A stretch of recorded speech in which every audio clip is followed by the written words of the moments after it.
Bismillah loh Kak, Bismillah. Assalamualaikum warahmatullahi wabarakatuh. Yang sama-sama kita hormati Ibu Prof. Nurhijrah Disituasi MID IPD dan Ibu Dr. Anissa MPD selaku dosen pengampu mata kuliah Analisis Kebijakan dan Kepemimpinan Pendidikan Dasar.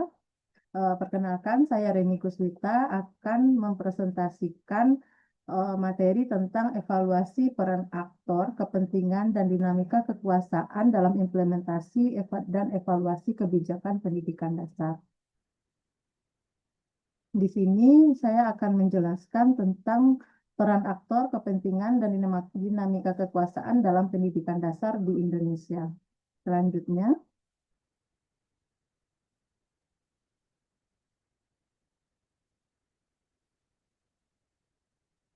mengapa kebijakan yang terlihat sempurna di atas kertas seringkali gagal ketika diterapkan di lapangan? Pertama, pada bagian kiri dijelaskan tentang ilustrasi garis lurus. Nah, dalam pandangan ini, kebijakan sering dianggap sebagai produk teknokratis yang bersifat rasional dan steril. Artinya, kebijakan dirancang di tingkat pusat, kemudian diinstruksikan ke bawah, dan diasumsikan akan dilaksanakan secara persis sesuai dengan rencana awal.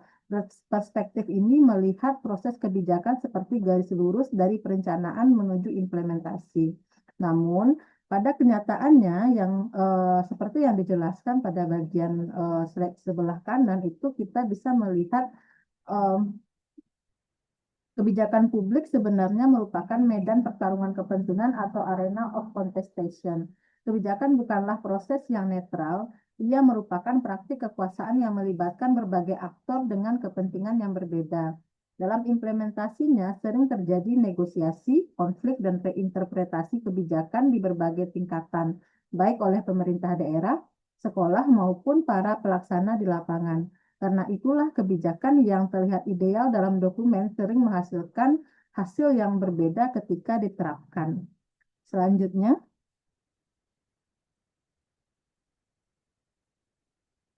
pada slide selanjutnya ini menunjukkan bahwa kebijakan pendidikan tidak berdiri sendiri, tetapi berada dalam ekosistem aktor yang saling berinteraksi dan memiliki kepentingan yang berbeda. Nah, oleh karena itu, implementasi kebijakan sering dipengaruhi oleh tarik-menarik kepentingan oleh berbagai pihak. Di pusat diagram yang seperti slide yang dilihat, yang sudah saya paparkan, terdapat kebijakan nasional yang menjadi titik awal atau arah utama kebijakan pendidikan. Aktor pertama adalah Kementerian Pendidikan yang memiliki kekuasaan formal tertinggi. Kepentingannya biasanya terkait dengan standarisasi kebijakan dan pencapaian target nasional. Kemudian ada pemerintah daerah yang berperan sebagai pengendali pelaksana kebijakan di daerah.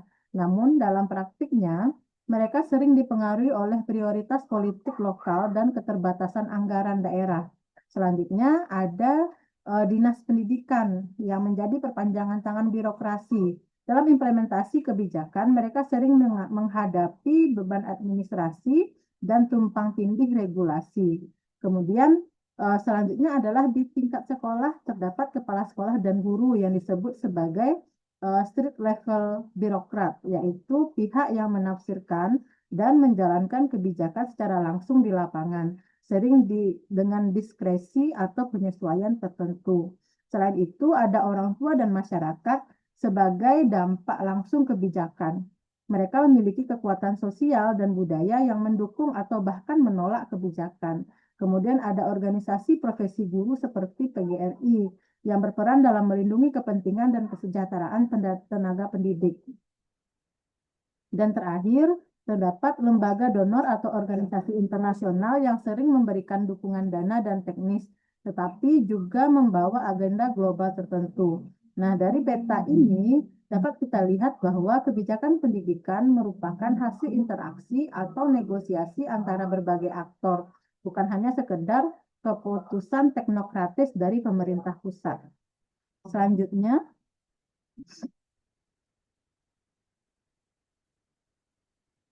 selanjutnya,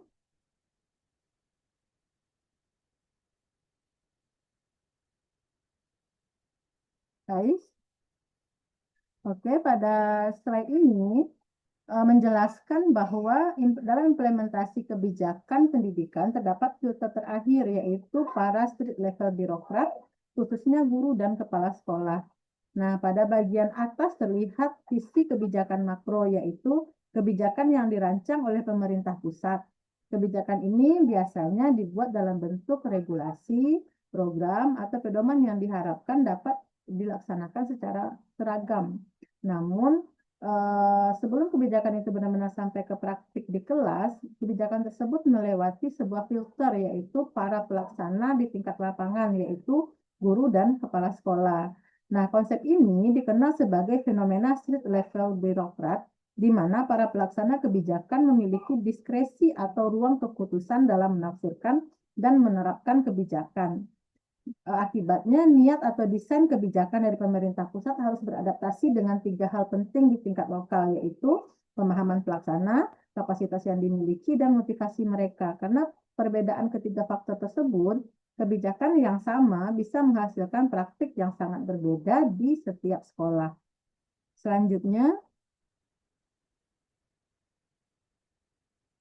nah, di slide ini menunjukkan bahwa keberhasilan implementasi kebijakan pendidikan tidak hanya ditentukan oleh satu faktor saja, tapi ada 6 dimensi utama yang saling berkaitan.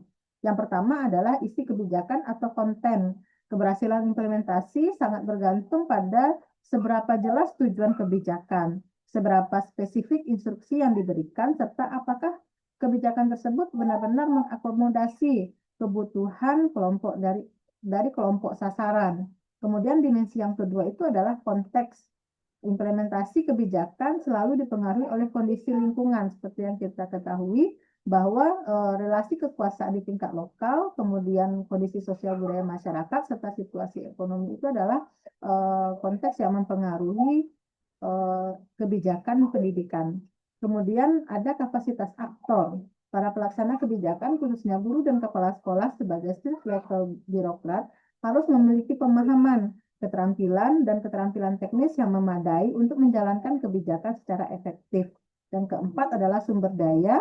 Implementasi kebijakan memerlukan dukungan dana seperti dana BOS, ketersediaan fasilitas sekolah, serta waktu yang cukup untuk melaksanakan program.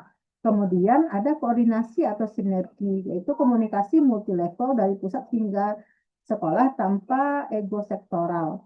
Kemudian ada politik dan kekuasaan.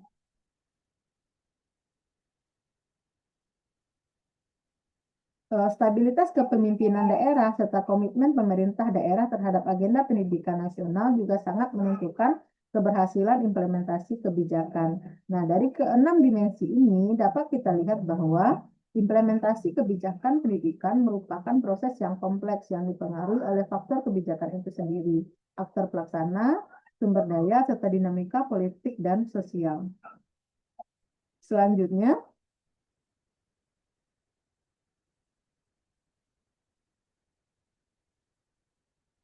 matrik di sini bisa dilihat yaitu matrik diagnostik hambatan implementasi di lapangan. Nah, jadi di sini kita bisa melihat bahwa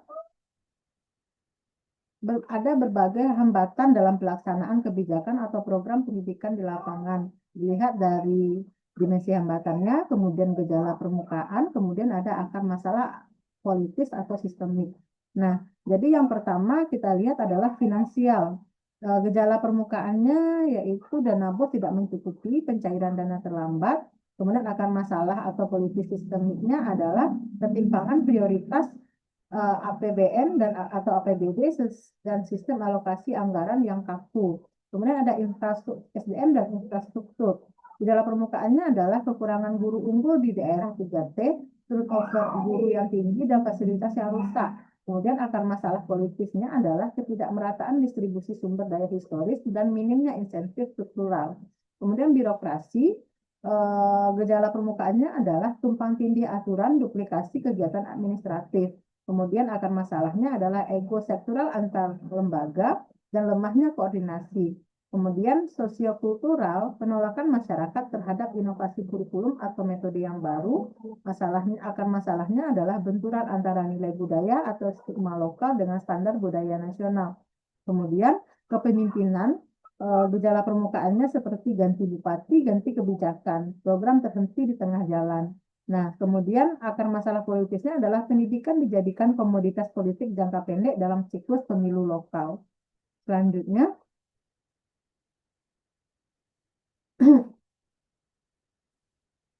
di sini kita melihat bahwa studi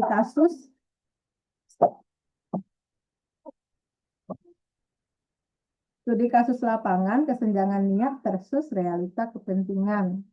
Nah, ini menjelaskan dua contoh kasus di lapangan yang menunjukkan bahwa niat sebuah kebijakan pendidikan seringkali baik, tapi ketika diterapkan muncul benturan kepentingan sehingga hasilnya tidak selalu sesuai tujuan awal. Kasus yang pertama yaitu sistem zonasi. Nah, jadi tujuan dari sistem zonasi ini adalah menghilangkan favoritisme sekolah, sehingga semua siswa mempunyai kesempatan yang lebih merata untuk masuk sekolah yang dekat dengan tempat tinggal mereka. Nah, benturan kepentingannya adalah namun dalam praktiknya muncul benturan kepentingan. Beberapa orang tua dari kelas menengah ke atas menggunakan berbagai sumber daya untuk mengakali aturan zonasi, misalnya dengan memanipulasi alamat administrasi agar bisa masuk sekolah yang dianggap favorit. Sementara itu, sekolah favorit juga secara tidak langsung menolak kehilangan reputasi akademiknya.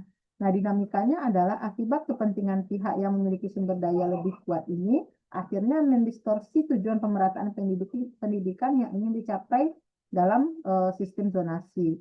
Kemudian ada kasus yang kedua, yaitu sekolah inklusif. Jadi tujuan dari sekolah inklusif ini adalah memberikan akses pendidikan bagi siswa disabilitas agar mereka dapat bersama belajar dengan siswa lain di sekolah umum. Namun benturan kepentingannya yaitu stigma masyarakat terhadap siswa disabilitas, kemudian guru merasa terbebani karena tidak memiliki pelatihan atau insentif tambahan. Kemudian pemerintah daerah enggan mengeluarkan biaya untuk fasilitas aksesibel seperti rem atau toilet khusus. Nah, jadi dari dua kasus ini kita bisa melihat bahwa niat kebijakan pendidikan seringkali baik, tapi dalam implementasinya dipengaruhi oleh berbagai kepentingan sosial, ekonomi, dan politik yang mengubah hasil akhirnya. Nah, kemudian slide selanjutnya.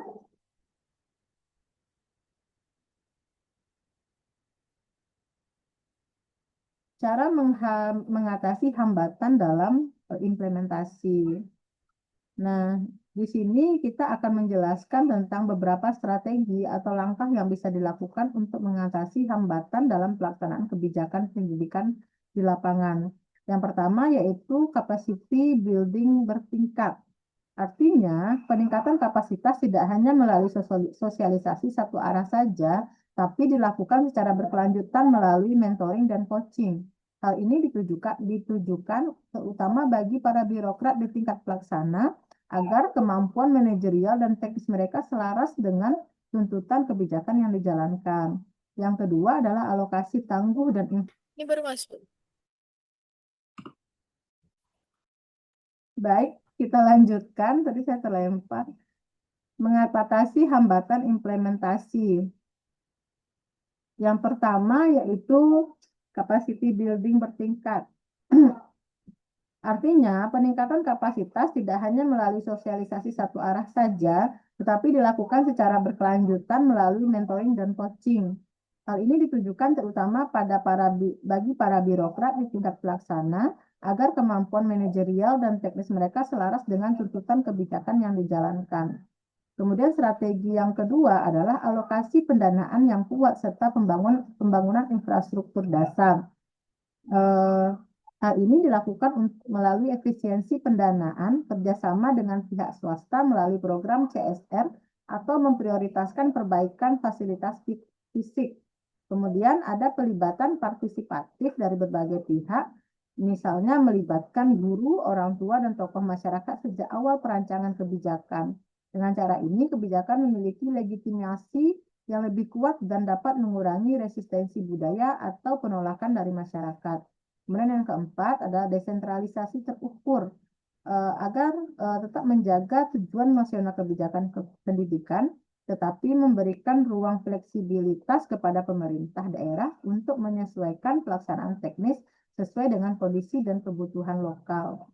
Jadi, untuk mengatasi hambatan implementasi kebijakan pendidikan diperlukan 4 langkah utama, yaitu peningkatan kapasitas, pendanaan dan infrastruktur, pelibatan masyarakat, dan penerapan desentralisasi yang terukur. Selanjutnya,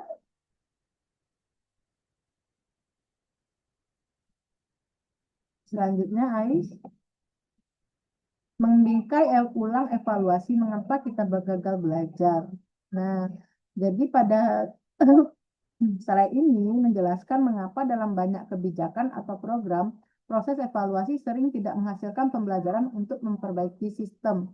Siklus kebijakan itu terdiri dari beberapa tahapan, yaitu perencanaan, pelaksanaan, monitoring, evaluasi, dan tindak lanjut. Idealnya proses ini membentuk siklus pembelajaran yang berkelanjutan. Nah, fungsi ideal evaluasi itu adalah mengukur efektivitas program, menjamin akuntabilitas publik, serta mencegah pemborosan sumber daya. Namun, dalam praktiknya muncul masalah utama, yaitu siklus evaluasi sering terputus karena evaluasi dianggap sebagai alat untuk mencari kesalahan atau menghukum, bukan sebagai sarana pembelajaran. Nah, jadi masalah utama bukan pada adanya evaluasi, tetapi bagaimana cara kita memaknai evaluasi. Jika evaluasi dilihat sebagai alat pembelajaran, maka sistem dapat terus diperbaiki.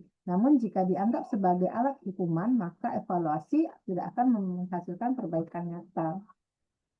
Oke, selanjutnya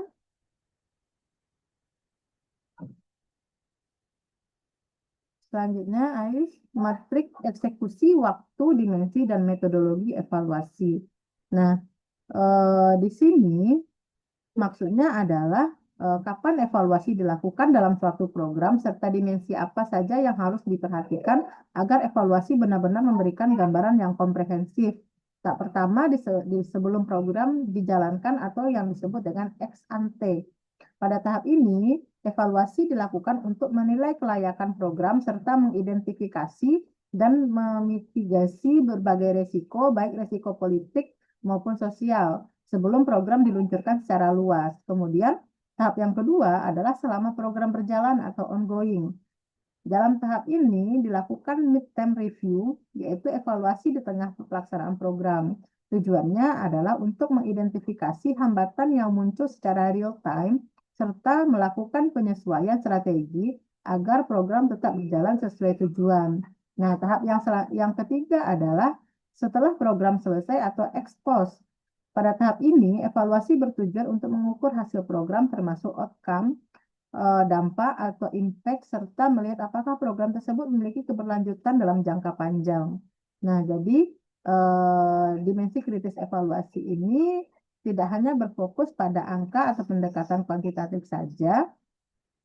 Oleh karena itu, perlu menggunakan metode campuran atau mixed method agar evaluasi dapat merangkap 5 dimensi penting, yaitu relevansi, efisiensi, efektivitas, dampak ekosistem, dan keberlanjutan mandiri. Selanjutnya, hambatan tersembunyi dalam evaluasi. Dalam evaluasi kebijakan sering muncul ilusi objektivitas, yaitu seolah-olah evaluasi itu dilakukan secara netral dan objektif, padahal sebenarnya terdapat berbagai hambatan tersembunyi yang mempengaruhi hasil evaluasi. Nah, pada pada gambar ini ada analogi gunung es, yaitu bagian atas permukaan melambangkan hambatan teknis, sedangkan bagian yang lebih besar di bawah permukaan melambangkan hambatan politik dan kekuasaan, yang seringkali lebih menentukan hasil evaluasi.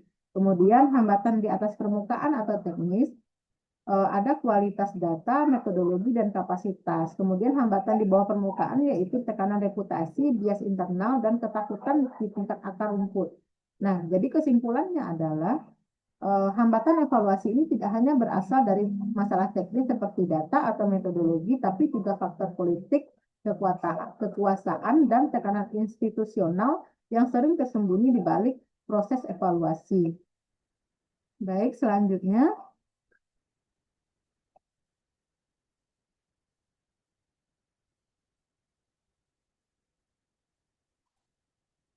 Selanjutnya, Ais. 4 strategi mengembalikan fungsi evaluasi berbasis bukti. Yang pertama yaitu jaminan independensi eksternal menggunakan lembaga independen atau universitas untuk mengevaluasi program berskala besar, memutus tekanan birokrasi dan sensor laporan publik. Kemudian, Kemudian revolusi data, investasi masif pada standarisasi sistem informasi manajemen pendidikan yang real time, valid dan terintegrasi antar daerah. Kemudian pendekatan partisipatif, turunkan ketakutan akuntabilitas dengan melibatkan partisipasi guru, siswa dan komite sekolah dalam proses evaluasi. Ubah paradigma judging menjadi learning. Kemudian feedback loop wajib, evaluasi tidak boleh berakhir di laci meja, harus ada penyusunan rencana aksi perbaikan yang langsung didasarkan pada temuan evaluasi. Nah, jadi evaluasi pendidikan harus independen berbasis data yang kuat, melibatkan pemangku kepentingan dan menghasilkan tindakan perbaikan yang nyata. Selanjutnya,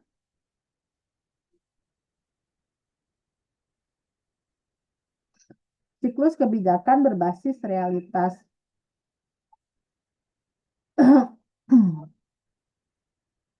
Jadi maksud slide ini adalah di tengah diagram ini terdapat konsep utama bahwa evidence-based decision making atau pengambilan keputusan berbasis bukti.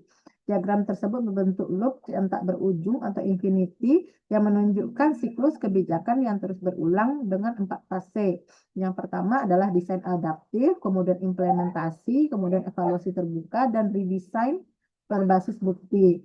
Nah, jadi tidak ada strategi bulat atau solusi tunggal yang langsung menyelesaikan masalah. Kebijakan pendidikan harus dipahami sebagai ekosistem hidup yang dipengaruhi manusia, bukan sekedar prosedur administratif. Selanjutnya, slide selanjutnya.